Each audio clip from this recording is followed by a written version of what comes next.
Hey everyone, Peter here from Eagle Software, and today we're going to be doing our August 2020 product release. So basically, we're going to be doing a bit of a deep dive and going through all the features that we've released over the last 3 months. And joining me today in this meeting is our CEO, Luke Parvard. Hey Luke. Hey Pete, how you going? Good. And also one of our BDMs, Jordan Rainiker. Hey Jordan. Hey Pete, how you going? Very well, thank you. All right, so let's jump straight to it. So basically, we're just going to do a bit of a recap on the latest updates for this quarter.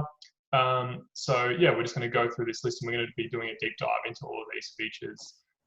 So we've got the advanced filters, we've got global component pop-ups, new automation triggers, Zapier integration upgrades. We've done upgrades to the global quick search, improvements to the vendor and landlord reports, and new private inspections. And we've also released a release note section as well to help communicate all these changes. So first up, we're going to be looking at advanced filtering. So Luke, did you want to maybe give us a bit of a background as to how the advanced filtering came about before we jump into looking at all of those?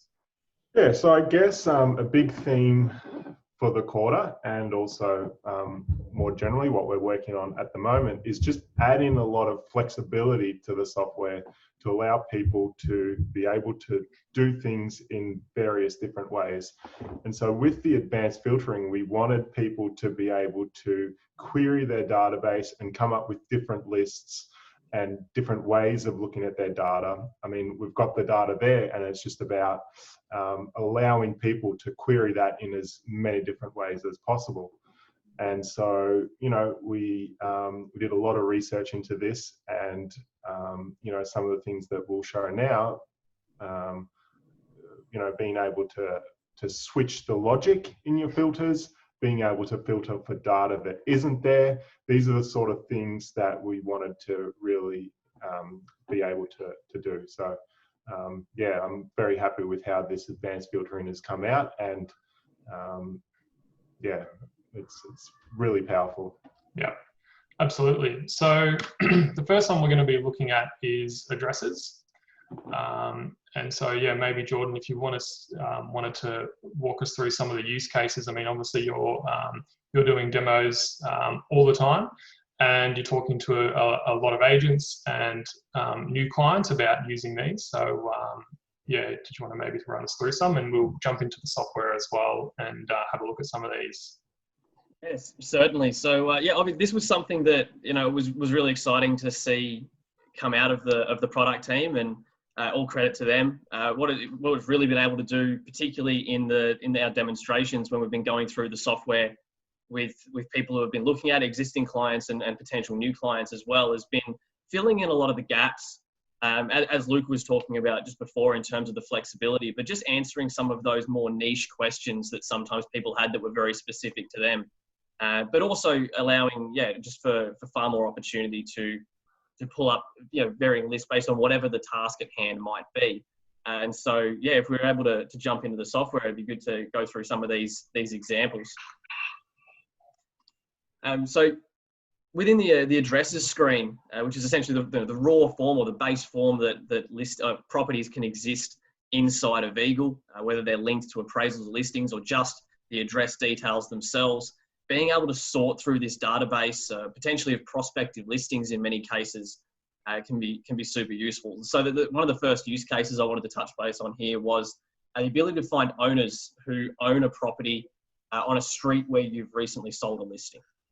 And so as Pete's demonstrating for us here, if we're able to pull up a street filter there based on these, and if we've just sold a property on a particular street here, perhaps, there we go, Richard Test Street, which we've got some data on, we can pull this one up, and then for example, using the marketing module there, if Pete was to hit select all, oh, there we go, we can jump in the suburb as well while we're at it. As well, because we've got multiple Richard Streets, here we go. We do indeed, there you go, so we've narrowed it down.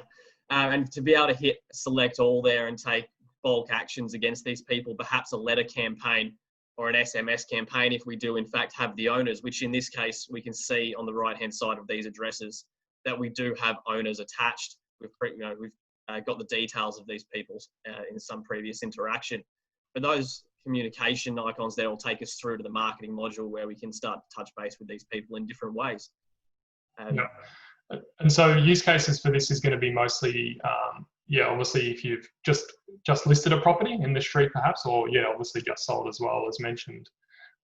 One of the other things I'll mention too that the system can do is you can search on the street number, and you can do odd and even sides as well. So this is quite useful if you've got a street that perhaps one side has a unique thing like water views or something like that, where you only want to communicate to one side of the street because it's going to be tailored something to, about their house and how it was similar to the one that was just listed or just sold. So that's a really cool feature as well. Certainly is. Now, we noticed before that we had owner contacts for some of these addresses, and what we've been able to do with these new address filters is really sort of dial in on that and find out what we know about these people within the context of these searches too. And so something that has been really useful for a lot of our clients and for people that are taking on the software is the ability to then filter down and find which of these owners they have that don't have an email address or a mobile number, or that we're missing data for. And so to be able to filter in here and search based on them either having or not having particular contact details like a phone number, you'll see here we have these options where we can search for either having a number or not having a number. And so if you think of the use cases here, being able to run different kinds of marketing campaigns based on whether you have a mobile number for an SMS campaign, whether you have an email address for an email newsletter campaign perhaps, or combinations of the two. And so what Pete might be able to pull up for us there is if we add the email filter as well, what we can do is switch between having one or the other, having both, or having neither, and being able to interact with these lists in different ways. So in this scenario here, we've got any of the owners where we have a mobile number and they also don't have an email address. So in this scenario, we have their phone number, they don't have an email address. Let's run some kind of phone number based campaign, maybe an SMS campaign where we can try and communicate with them that way. In the alternate scenario, if we were to reverse these, no mobile number, or then in this case, there we go, and has an email address, we can now communicate with an e-newsletter in the inverse, so that we can communicate with these people in a way that is going to be effective. And that way we're making sure that when we do these campaigns, we're not just throwing something out there and hoping that it sticks. We're able to personalize this and make sure it's effective based on the information we have for those particular owners. I guess you could take that a step further as well, and people that they don't have a mobile and they don't have an email, you could send them a letter. Absolutely, absolutely. One of the benefits here as well is that and operator we're seeing between the filters, being able to switch that to or in scenarios as well. So if you want to lump these together in alternate ways too, so no mobile or a missing email address, what we know about this group of people now is that we're missing some useful form of communication. And so if we do a letter campaign here, it may be around trying to gain their details in some way. 100%, very cool. All right, let's jump back. And yeah, so basically with the advanced filters, as we go to the next slide, is you're going to see, if you're not already familiar with it, a bit of a trend with the filters and how they work on different records. So we've got a couple of use cases here as well, examples for how you could use this on contacts. So one of the really cool ones is activity. So for things like if a contact has recently clicked on a campaign, or maybe they've visited an appraisal page and you haven't done an appraisal for them, or maybe you haven't called them, there's no call note in the last 90 days. So these are really good for identifying contacts who are doing things or maybe haven't had activity, and and obviously to help prioritize who you should be following up. Couple here as well with inspections, so who's inspected over the weekend, or who are buyers who've inspected over any property in the last 30 days. So all of these, if we jump in here on the filters, we have the activity section here. So this drives a lot of those types of use cases. Did you guys have anything else to add to contacts, or you wanted to So add? I really like the activity filters that we've got here. It allows you to do things like get all the people that have inspected over the weekend, so that even if they've inspected, multiple properties or whatever it is, you've just got the list of everyone that's come through your opens or your inspections over the weekend. So it just gives you just a single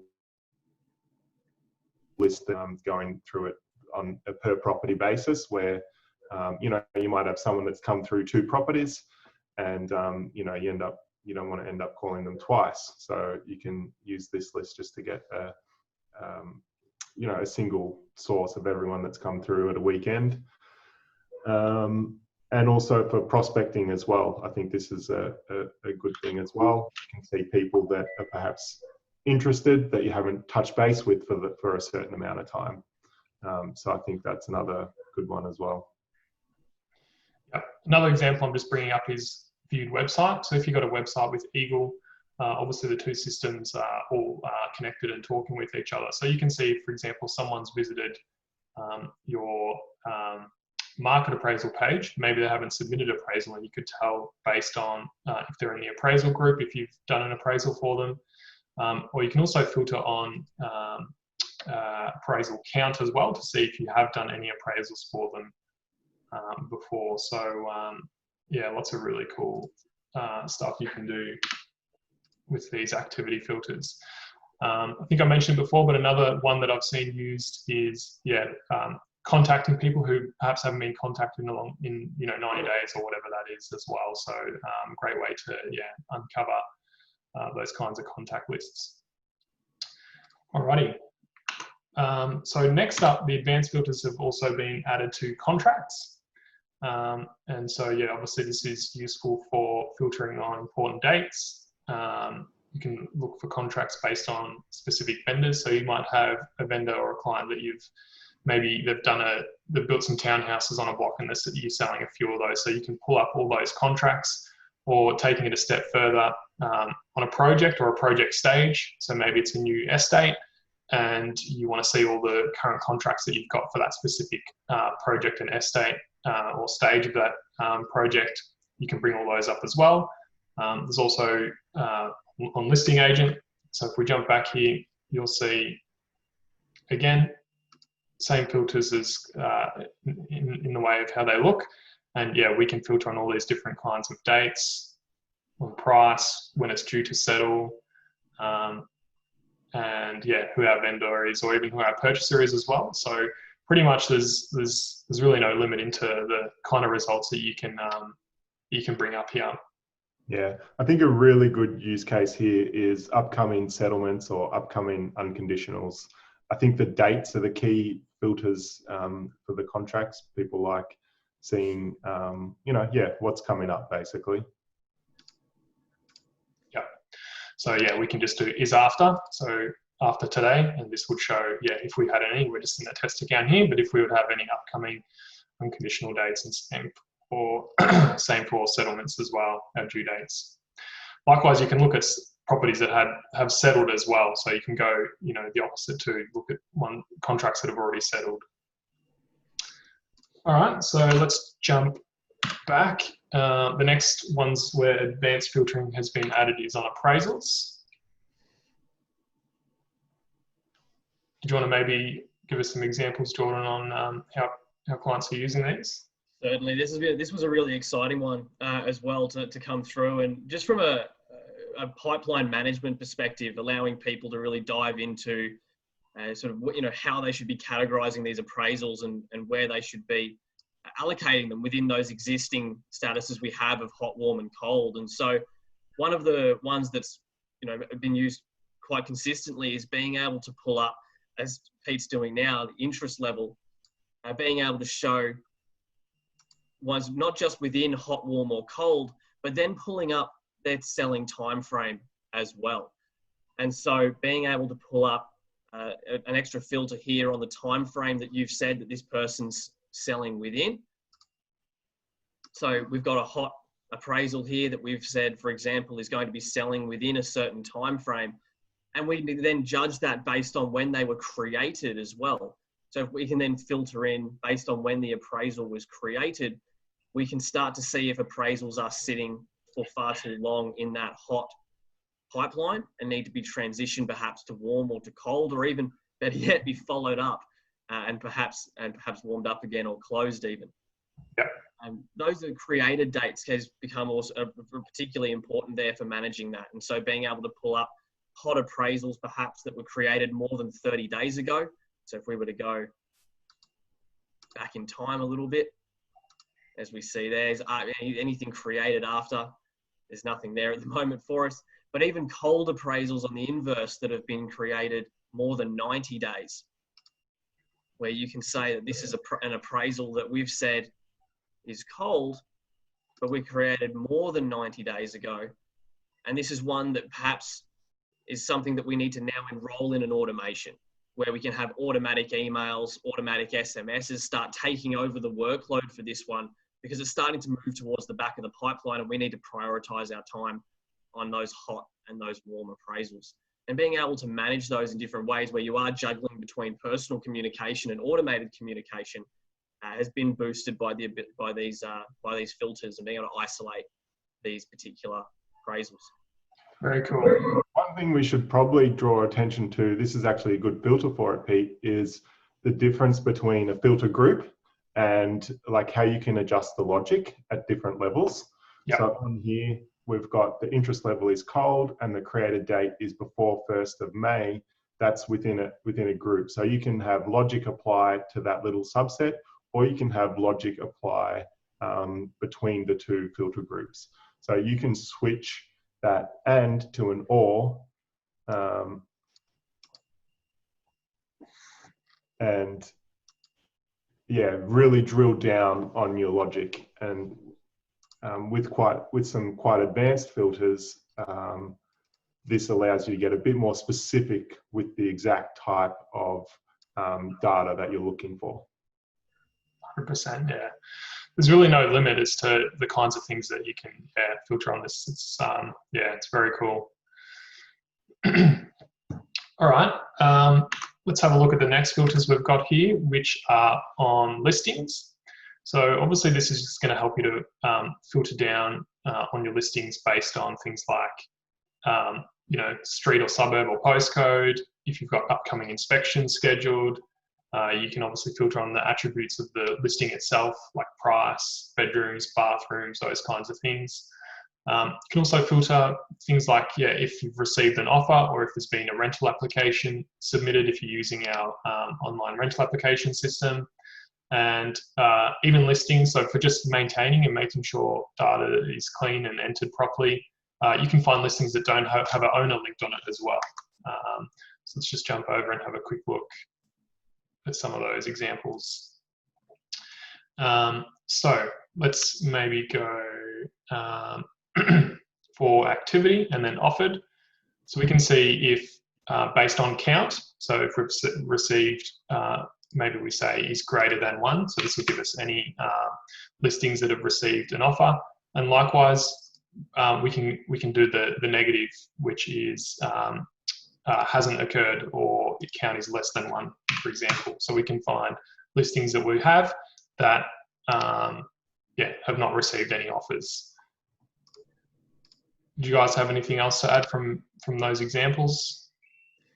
Yeah, I think one that's become particularly important is finding, I suppose, gaps in data entry. So, for example, finding a listing that doesn't have an owner linked to it is one that's, all of these filters are great, for finding these lists as we've been looking at so far. But one of those most important benefits seem to be finding the gaps or the mistakes that have been made or the things that might bite you down the track. And so being able to pull up lists, now hopefully we don't have any here, but where the owner is unknown, these are, I suppose, gaps in data entry that you want to jump in and be able to clean that up and make sure that your database is complete. Yeah. Another use case for this that we've found is, I think, with commercial listings as well. Often people are looking for very specific floor areas or office areas or warehouse areas, and it's good to be able to filter on those as well. 100%. Yeah. To expand on that, Luke, you're 100% right. I've spoken to a number of commercial agencies that have been looking at softwares, and that's something that part of the process that they talk about is taking a phone call, and while they're on the phone call, going through large volumes of listings, trying to find those specific requirements for the person they're speaking to during the phone call actively. And so being able to scroll through these lists or even type and search in these filter lists while you're on a phone call is something that, you know, is solving a lot of those problems. Yep. Cool. All right, so that's the advanced filters. So next we're going to have a look at the global component pop-ups. So yeah, Luke, did you want to maybe give us a bit of a background on the pop-ups and how these kind of came about? This is, again, on the whole flexibility angle that we've been working on. We really wanted to support lots of different ways of working. And this has just allowed people to send emails, send SMSs, create notes, create tasks, create events, like from anywhere, about anyone. The pop-ups themselves are quite feature-rich. They've got a lot more detail than what we did have in terms of what you can add. And they also have some, you know, it persists, so that if you're working on an email, you can switch between different pages in the software, and that email pop-up is going to follow you and have all the information that you put into it. So you're not going to lose the information that you've done just because you're switching to a new screen. So yeah, this was all about just making it a lot easier to have rapid workflows. Yeah, I'd have to agree. Like having these pop-ups means you don't have to click into a contact to add a note to a contact or to send an email to a contact. You can be on another screen. You could be looking at their appraisal screen and then, you know, sending an email out to that contact all in the one place. And I think, yeah, this really streamlines and makes it much quicker and easier to do these kinds of tasks. So we're just going to go through the list of components that we have here and just have a bit of a look at how they all work. So the first one is the send email pop-up. So let's jump on over. And at the top right, on any page in Eagle, we've got this new menu. And this is where you can launch the pop-ups from. And so basically you'll see it pops up here. And we have a few different ways that you can control this. So you can minimize it. So you can see it sits down the bottom there. You can also expand it. So you can make this full screen if it's just this that you're working on. And we have a few tabs along here as well. So obviously we've got the content of the email, any attachments. So with attachments, you can upload attachments, and depending on where the send email component is being used, sometimes there would be system generated attachments. So an example of that could be an owner report or an inspection report. So those would show there in those situations. You can also load templates in here. So this will load all the content in, which makes it obviously very easy to, you know, tweak this and send that out. We've got associations as well. So you can associate this email with other records that they should be associated with. And the benefit of doing that is it will actually show on the activity feed of that association. So say we're sending an email, we put our contact in there, but it's related to an appraisal. We can go and select that appraisal, and then that will show on the appraisal record and also on the contact record. So that just keeps keeps it nice and clean and lets you see information on specific records that are obviously going to be important. On the send email one in particular, we've also got this properties tab. So this actually lets you load in properties in a way that kind of like the marketing, where it'll bring in the picture, and it'll have the description, etc. And people will be able to click that and it would take them through to the property on your website as well. So that just kind of is a more presentable way to display a property on there. So you might use that if you're sending a listing to a buyer, for example, that you wanted to show them. Another really cool thing as well, down the bottom we have this create a follow-up task tick box.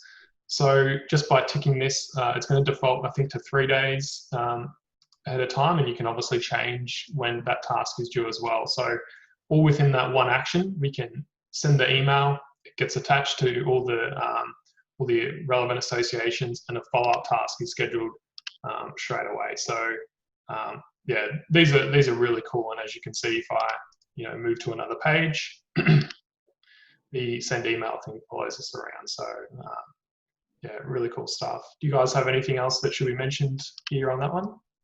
Yeah, I also like how you can have multiple of these windows open. So if you now open up another one, yeah, the first one minimizes. You've got this one that you can work around with, and you can swap between them as well. And it's not just with sending an email, but all the other pop-ups follow the same pattern. So you can have a tray of different communications or notes or whatever that you're working on. Yeah, yeah. Rightio. So it's a similar theme all the way through. We won't spend too much on the stuff that's the same. There are some slight differences. So we've also got the SMS version here. So again, we can load templates, we can have associations, and the SMS message itself. And again, we can set the follow-up tasks from those. There's also sending a letter. So similar concept, except it's a letter now. We can load in our letter templates, associations, and yeah, we can include a header and footer if needed, and then we can go ahead and generate that. Helping you with the send a letter one, Pete, is you can also, when you're generating the letter, log it as a note on the record as well. So if you, if in the generate PDF button, if you click that down arrow, that's going to give you options to either generate a PDF and log a note, or add it to the print queue to be done at your next mail run. Yep, yep, cool. Add a note. So yeah, this has a couple of different things on it. So we've got note types. So we've had these previously, but we've kind of consolidated them in a way. And there's also extra things on here that we've added too. So when you're logging a call, you can set the outcome of the call as well. And this obviously records along with your note there too. We've got, yeah, inspection, inquiry, etc. Again, we can add attachments, and we can add associations on these as well. So yeah, that's really handy. Let's jump back. Oh, one other thing on the note that I should mention is you can specify. So if you're adding a note that's related to a listing, you can choose if that's going to be visible on the vendor report as well, or landlord report. So then we've got the add task pop-up too. Again, very similar concept. You can see the trend here. So one thing we've added with the adding of tasks is also task times. So you can set a task to be due at a certain time during the day as well. And yeah, associations that go along with those. And this is another good one, starting an automation. So previously automations, obviously there's the automatic triggers, and then on specific records like on a contact or an appraisal, you could go in and trigger an automation, but you couldn't set when the automation started, or just started at step one. So this start automation pop-up gives a lot more flexibility as to how you can use this. So first of all, you can obviously select the automation here. So we might have an appraisal automation, and so this appraisal automation is obviously there's an email that goes out. There's some things that happen. There's a bit of a trail here for when you add an appraisal. So maybe you've kind of you don't want that email to send out straight away. You just want it to go to the next wait rule, and so you could start that at step 6, and then you could just go ahead and run that. The other thing that you can do is schedule automations. So we might want to run an automation, but we don't want it to start till later in the week or something. So we can schedule that to fire at that time as well. A common use case for this one is when you are doing contract follow-ups or purchaser anniversaries, and you might want to start doing purchaser anniversaries, for properties you've sold 3 years ago, but you haven't been on top of your anniversary marketing, and now you want to get into it. Yeah. So you can start your purchaser anniversary automation halfway through, and you can schedule when that's going to start. So you can basically, start automations halfway through. Another one that's been, really, really good off of the back of that has been almost going back to an example I was using before when we're talking about the appraisal follow-up and transitioning them from hot, warm and cold and through those different pipeline stages, is for one that perhaps you've been handling more personally that you didn't trigger an automation on in the first case, but it's gradually got perhaps more cold, or you've moved on to other activities and you want an automation now to kick in for that appraisal follow-up, but you don't necessarily need the first 2 or 3 steps of the automation to run because you've handled those either in person or over the phone with your existing engagements. And so being able to kick that in at the halfway point or at step 3 or step 6, as you mentioned before, Peter, has allowed for, I suppose, a more dynamic change from personal communication to automated communication. Yeah. Alrighty, and I think this is the last one here to cover is the schedule event or inspection pop-up. So this one, again, really cool. Basically, we've integrated the inspections and the events all into this one pop-up. So you can create a new inspection time for a specific property, put in the start and end time, and you can also register contacts for inspections here as well, which ties in with our inspection screen. So if you've registered someone for an inspection, they would show up as being registered. And obviously there's automations. If you're familiar with using the sales or the leasing bookings, you'll be familiar with how that works. There's confirmation and reminder type communications that some automations drive in the background. And you can also create calendar events as well. So say you've got a sales appraisal, you can add in who that's with and where it's going to be. And you can actually link that with an appraisal. And again, we've got automations that run in the background that would, when you create this, send an invitation off to the person who we're doing the meeting with, and they can add that into their calendar as well. So yeah, this is really, really cool.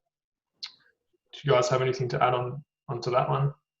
Yeah, this was about simplifying, an inspection is a type of event. This is about simplifying what we previously had as 2 separate forms. This is now just one form that you can just adjust what the event type is. And I think we're going to talk a little bit later about the changes we've made around private inspections. Correct. Alrighty, so next up we've got some new automation triggers that we want to share with you. Yeah, these are really exciting because again, there's some really, really cool stuff that you can do with this. So there's two here. So previously we released custom field dates. So custom fields have been around for a long time. We've now added dates on there, so you can put a date on a contact or on an address, or wherever you can add custom fields. What we've also done on contacts is we've added a birthday date. So that's a default field on contacts now. You can enter in their birthday. Because we have those dates now, we've now created these automations to work off those dates. And essentially what they do is they can trigger before or after, or in the case of the birthday, on the actual birthday date. And then we can run automations on them, so we can send communications. So you can see there's some examples here where we've got like a birthday email or SMS that goes out automatically on their birthday, anniversary communications based off custom dates. So a really cool example that I've seen of this is, say you've seen that a property has sold, but maybe that was with another agent. Maybe you know the person, or maybe the purchaser. You can put in a date on the address, and then have a reminder or a task, at 1 year to, touch base with that person, or, and see how, do the normal purchase anniversary thing, even though you haven't sold the property yourself. So that was a really cool example I saw. Another one is for things like prospecting. So if you see a competitor list a property, you can go, and we might jump over to the system to demonstrate this, on an address. We'll just close that one off.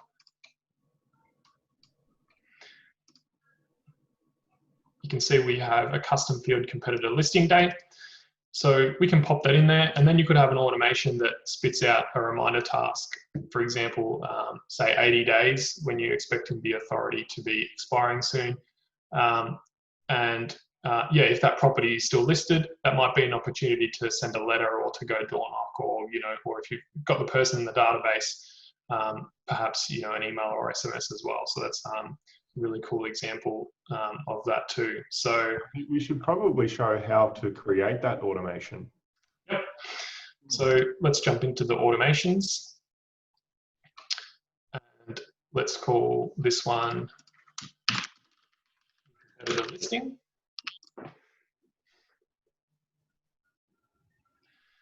So the trigger, so because we're working off an address, I'm going to go down to addresses, and we're going to say after a custom field date. And you can see this is the only custom field date we have on addresses. And we'll set this to, for example, 80 days. So then what we do is we add a step. So in this case, probably a task would be best because the property might sell.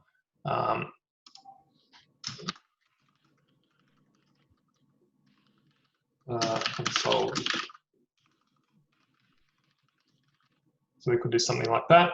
We can assign it to someone specific, or yeah, it depends how you want to do it. You can do it to a user, or so I might do this to myself when you want it to be due, and we can save that.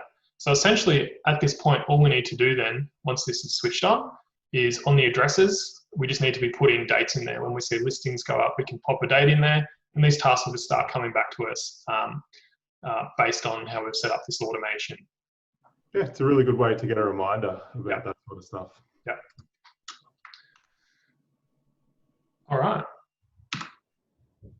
Next up, some Zapier integration upgrades.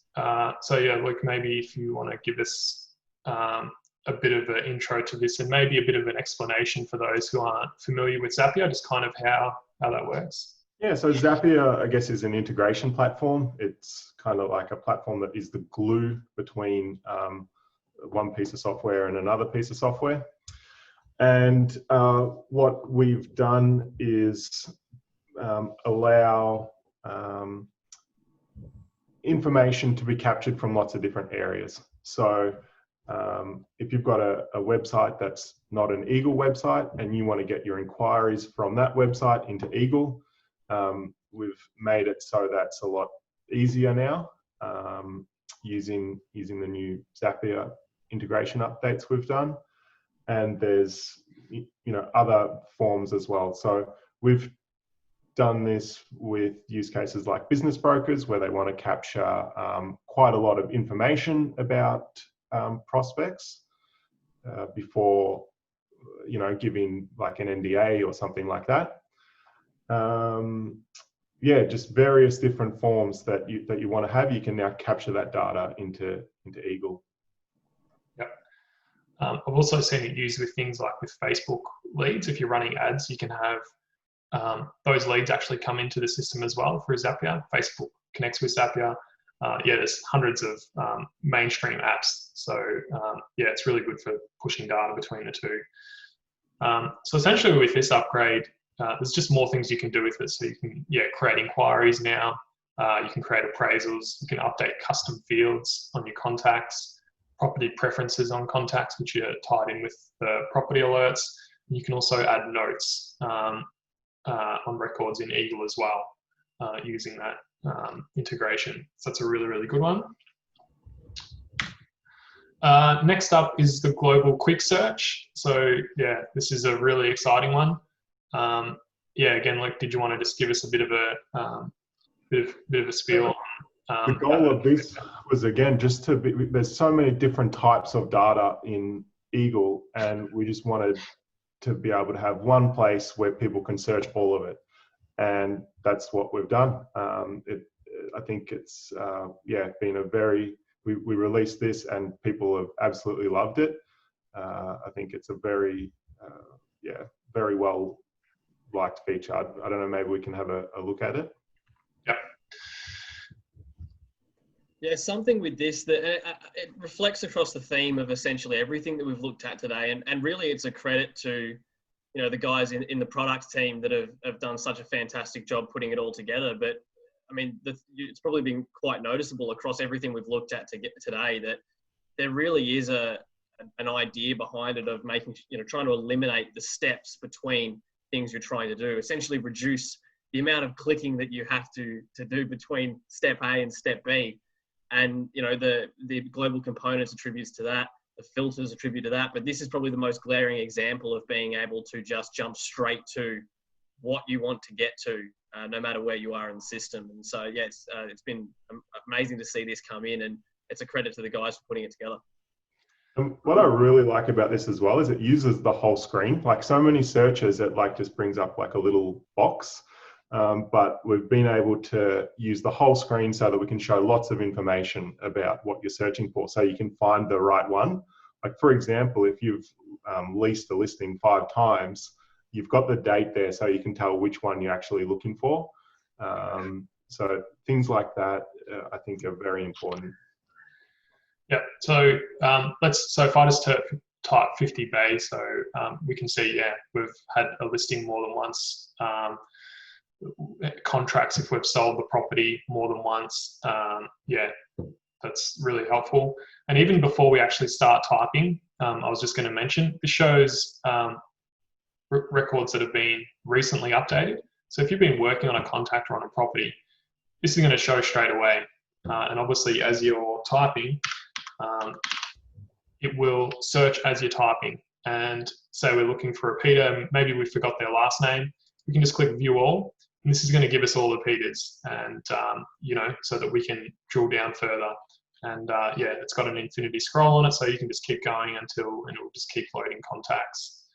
Just on that as well, sorry to jump in, Pete, but I think it's worth mentioning while you're on that screen, is that if you were searching and the purpose of your search was to see whether the person you're talking to has already been entered or not, and you find that they haven't been, you'll notice in the top left that you can just add a contact straight from here as well. So if you've searched, you know, the person on your Peter sample that you're on the phone to, and you realize that no one has entered into the database already based on that search, you can jump straight in here and add that contact immediately from that search screen.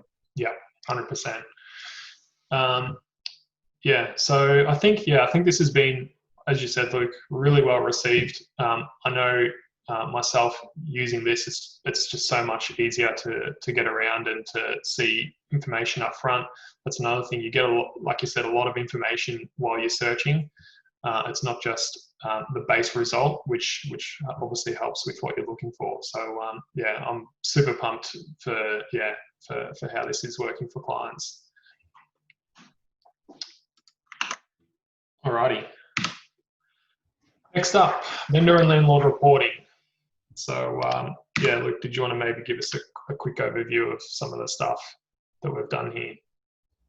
Yeah, so I guess one of the thrusts that we've been working on is improving the whole experience from when you're checking in a buyer to capturing information about them to reporting it to the vendor or the landlord.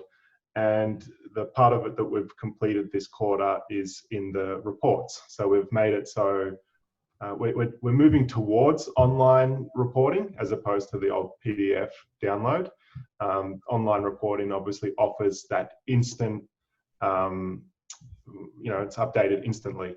So that's a huge benefit, and it's always on as well. So vendors can come look at their vendor report at any time they want. Yeah. So we're moving towards online reporting. We're recommending people move towards that as well. We've found that engagement pick up with the online reports. And so one of the things that we've done is made it so that we can do custom online reports as well. So if you want to reflect your branding better, if you want to show information that's not included in our normal or our standard online report, we can build a 100% custom one specific to your company, and yeah, basically allows complete flexibility.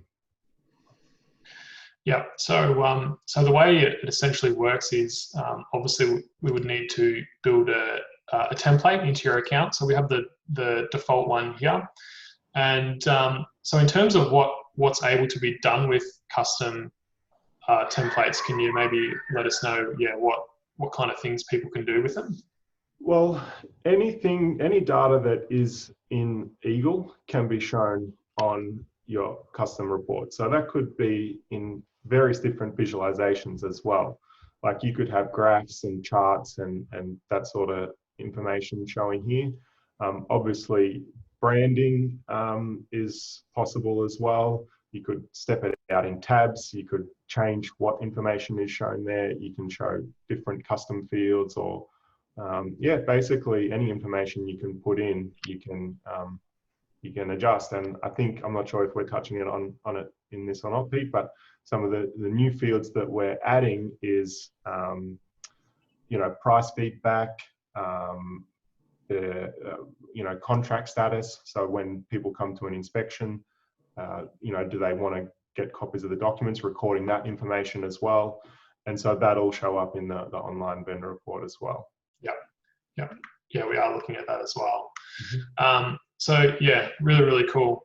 The other thing is we've also made some improvements to sending out your vendor or landlord reports with the automation. So we have some automations in the system that you can send out your reports on a regular schedule. And so in line with this new update, you can now, I just need to move this. So you can now choose if you're going to use the PDF attachment or the online vendor report on this automatic automation email. And we've also upgraded the text editor here as well, so you can, you know, you can format the text and load images in and all sorts of things in that too. So yeah, so that's been a really good improvement as well. Okay, next up we've got private inspections. So private inspections is like we were talking about before with the adding of events. This has really just been to really consolidate and make it a bit more intuitive as to how you schedule your private inspections. So previously, to schedule a private, you would need to go to the calendar and schedule a meeting there, which would be separate to the inspections that were showing on the listing itself. So essentially what we've done now with private inspections is it's an actual inspection in the system, and we've introduced this inspection type concept so that now your private inspections are going to show in here as well. And actually they'll show anywhere where your normal open inspections or registration required inspections would show. So that's on the listing here, it's on the inspection screen, that's on the mobile app. So yeah, really it's just much easier to manage your private inspections. And I guess just to briefly run down the different type of inspections, we've got open inspections, which are obviously advertised on portals and on your website. Then you've got registration required inspections, which show up in the booking links. And then you've got private inspections, which don't show up on your booking links as well. Yeah, and that's an important thing to mention because yeah, obviously private inspections, we don't want people booking in to private inspections. These are inspections where you've had a phone call or an email, you've organised this time with this particular person. So yeah, if you are using bookings for sales and rentals, yeah, they won't be able to book in on private inspections. These are just ones that that you've scheduled and put someone in there. Okay, so now let's have a look at the next thing, which is release notes. So basically, as part of, we've got a lot of features that are coming out, and we want to make sure that we're communicating these features to clients so that they know about it and so they can get the value out of using those features. So what we've done is we've added a new release notes section to the software. So under the help menu, you've got release notes here.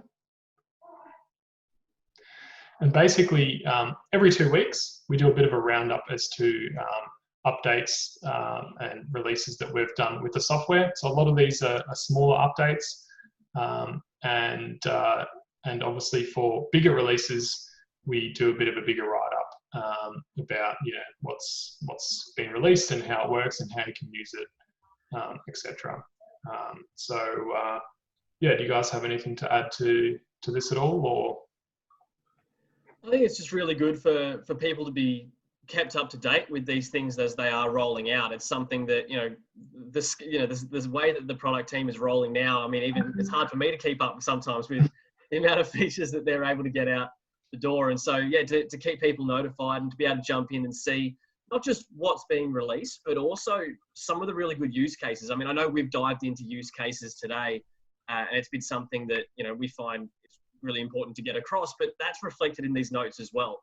And it's been good, to have that, not just this is new, but this is how you can use it and how you can start implementing it today. And of course, I mean, our clients are also, more than welcome to reach out and speak to the team for further insight on that. But yeah, it's just great to see the specific examples of how to implement it and get going with those examples right away.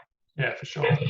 And I guess I'll just also add, there's like so many use cases and value we're unlocking all the time with all these, features that we're rolling out. So, if you keep on top of it, you might find something that, you can implement in your business for easy, quick wins. Yeah. For sure. All right. So one thing I think of, this is just an example of some of the stuff. We won't go through all these, but yeah, there's a bunch of stuff that we're working on all the time. One thing that I think I've missed a slide is the buyer management stuff. So we might look at that in the system as well. And you kind of alluded to this, Luke, when you were talking about the vendor and landlord reports.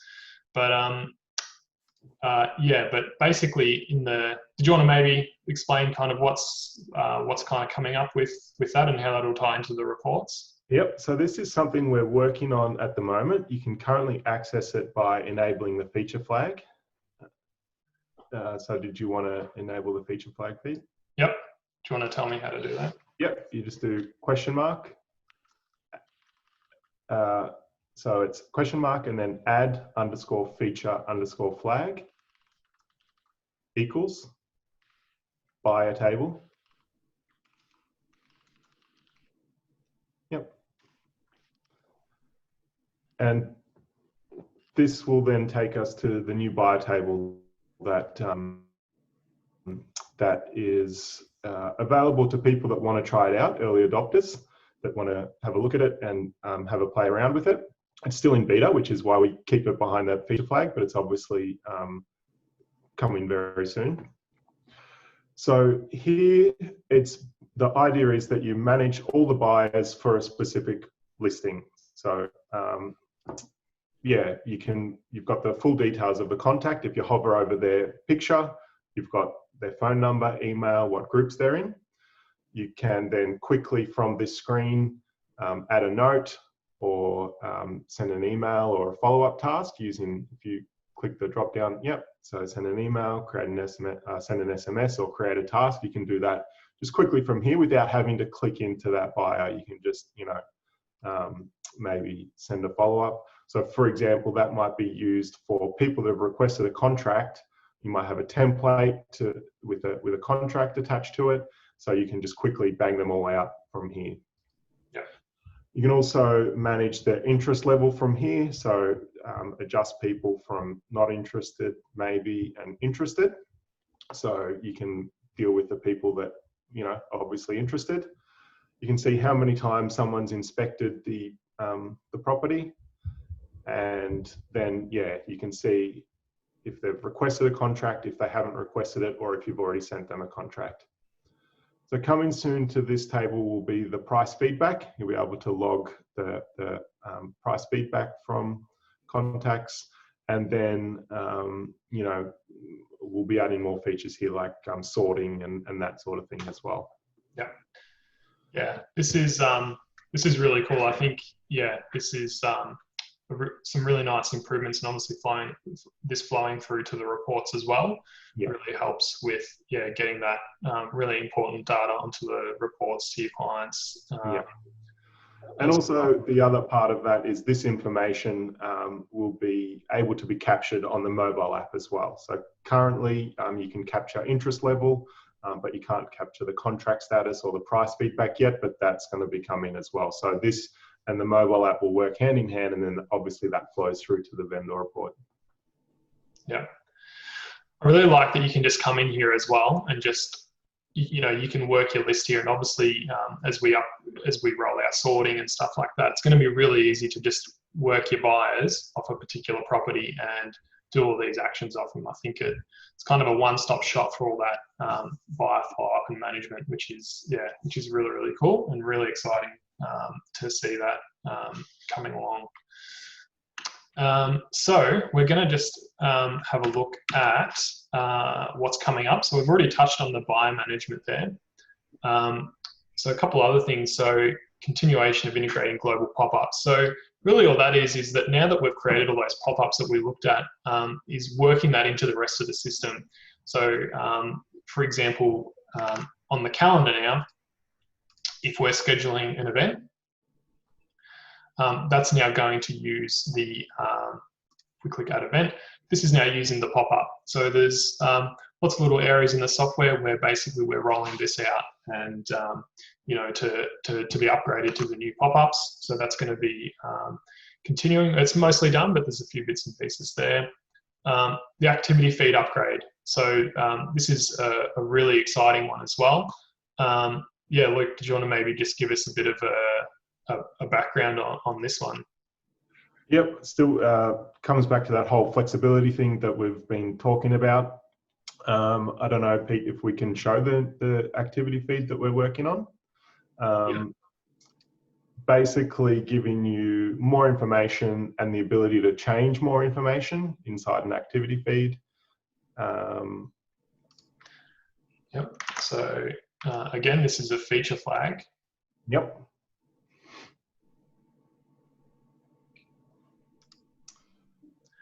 Yeah, the idea is just to make it easier to digest the information as well. Like activity feeds are the kind of thing that can, you know, if you've got a lot of activity with someone, it gets clogged pretty quick. So we've tidied up the design as well. Looks a lot nicer, ordered by date. I mean, it was already ordered by date, but now there's date headings and yeah, just a little bit nicer to be able to scroll through the activity feed. You can see it's a lot clearer, a lot easier to read. It's a lot easier to see what it's associated with. So, you know, for example, we can see that sent email. You can see what listing it was about, what address, who sent it, the opens and clicks. That information has been pulled out to make it easier to read. We've also added pinning, so you can pin important notes to the top of your feed, yeah, we've made it also so that you can edit associations as well from here, and so for example, and you can edit certain fields as well. So if we can find an inspection type in here, maybe if you click on the contact activity.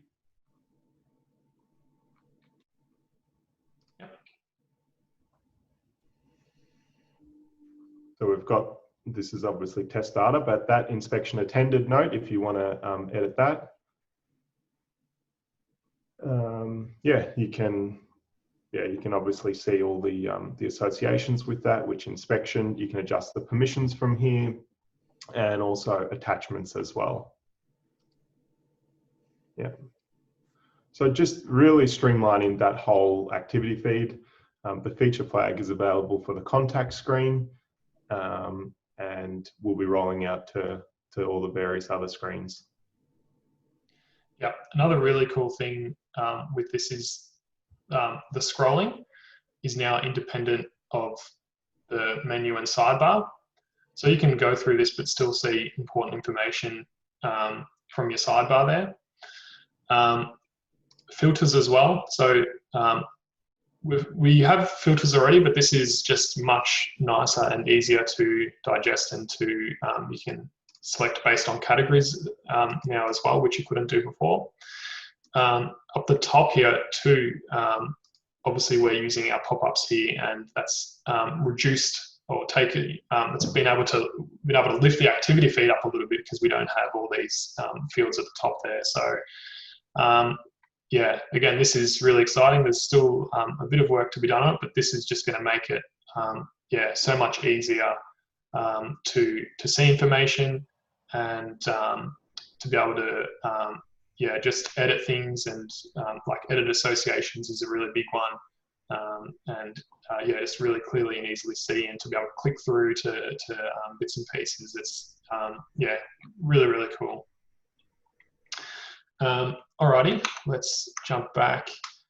So new sidebars. So this one's a little bit further away than the activity feed, but basically on the right-hand side here, we're going to be redoing these sidebars, and it hasn't been fully finalized yet, but it's going to be most likely in a widget type format where you'll be able to actually change what shows in your sidebar. So basically you're going to have extra flexibility with what shows there.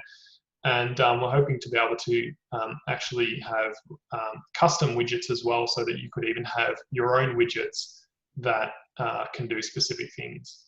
And so something that could be, for example, is tying them in with the pop-ups.